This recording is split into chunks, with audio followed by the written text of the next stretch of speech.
নমস্কার, ভাস্বতীর আড্ডাখানায় সবাইকে সুস্বাগতম। সবাই নিশ্চয়ই খুব ভালো আছেন, সুস্থ আছেন, আমরাও ভালো আছি।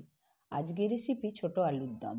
প্রথমেই দেখলেন কড়াইয়ের মধ্যে 4 চামচ সর্ষের তেল দিয়ে তাতে শুকনো লঙ্কা, তেজপাতা, গোটা জিরে আর 2-4 দানা 5 ফোড়ন আর গোটা গরম মশলা, দারুচিনি, এলাচ, লবঙ্গ দিয়ে ফোড়ন দিয়ে যখন ফোড়নের সুগন্ধ বেরোলো তখন 2 চামচ চিনি দিয়ে দিলাম। তাতে আগে থেকে সিদ্ধ করে রাখা আলু আর মটরশুঁটি তার উপরে দিয়ে দিলাম। যখন ফোড়নটা হয়ে গেল, ওটা প্রেসারে 2টো সিটি দিয়ে আলুটাকে সিদ্ধ করে নেওয়া হয়েছিল।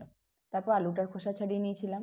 তারপর মটরশুঁটিটা এমনি কাঁচাই খোসা ছাড়ানো দিয়ে বেশ উপর থেকে 1 চামচ মতো হলুদ, তারপরে হাফ চামচ ধনে গুঁড়ো, হাফ চামচ জিরে গুঁড়ো, একটু চিলি ফ্লেক্স, পরিমাণ মতো নুন, 1 চামচ মতো নুন, 2 চামচ আদা বাটা দিয়ে ভালো করে নাড়াচাড়া করে ঢেকে দিতে হবে। এই ছোট আলুটা সাধারণত শীতকালেই পাওয়া যায় এই সময়, কারণ এই সময় আলু ওঠে। আর এর বিভিন্ন রকম রেসিপি হয়, যেমন ডিমের ঝোলে গোটা দিতে পারেন, মাংসের ঝোলে দিতে পারেন, খোসা শুদ্ধ একটা আলু ভাজা রেসিপি হয়, যেটা আমার চ্যানেলে আপনারা পেয়ে যাবেন। যদি প্রয়োজন হয় তাহলে দেখে নিতে পারেন। যাই হোক, আর সবথেকে ভালো যেটা যায় সেটা হচ্ছে এই আলুর দম। তো ছোট আলুর দম এটা খুব ভালো লাগে। আমি পেঁয়াজ রসুন দিয়েও ভালো লাগে, আবার আমিষ করলেও খুব ভালো লাগে। আমি বেসিক্যালি নিরামিষ করতেই বেশি ভালোবাসি। যদি প্রয়োজন হয় পরিবেশনের সময় একটু পেঁয়াজ কুচি, লঙ্কা কুচি, একটু তেঁতুল গোলা জল দিয়ে পরিবেশন করলে খুব ভালো লাগে। যাই হোক, টমেটো আর কাঁচা লঙ্কাটা দিতে ভুলে গেছিলাম। তারপরে টমেটো আর কাঁচা লঙ্কাটা দিয়ে একটা দেশি বড় টমেটো আর 4টে কাঁচা লঙ্কা দিয়ে ঢেকে দিয়েছিলাম।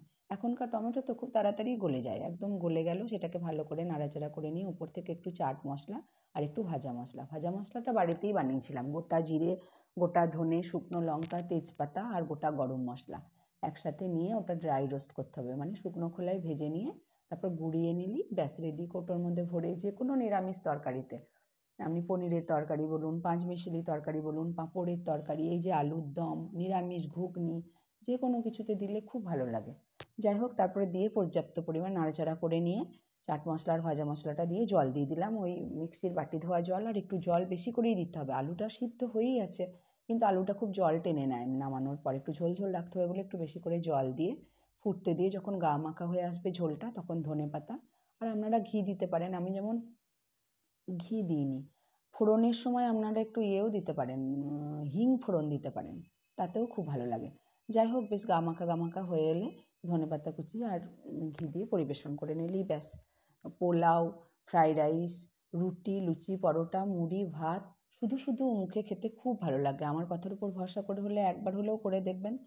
যদি ভালো লেগে থাকে রান্নাটা, তাহলে অবশ্যই কমেন্ট করে জানাবেন। সাবস্ক্রাইবের অনুরোধ রইল।